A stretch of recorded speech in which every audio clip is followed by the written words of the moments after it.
আমরা একেবারে সরস্বতী পূজা পরিক্রমার শেষ লগ্নে এসে পৌঁছেছি। এই মুহূর্তে ময়না বিবেকানন্দ কন্যা বিদ্যাপীঠে এসেছি, যেটা আমরা বলাইপন্ডা গার্লস স্কুল নামে জানি।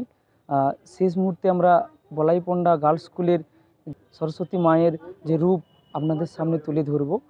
আর এতক্ষণ আপনারা সঙ্গে ছিলেন তার জন্য অসংখ্য ধন্যবাদ। আমি সঙ্গে রয়েছি সুমন এবং আমার সঙ্গে রয়েছে সৈকত এবং শুভদীপ।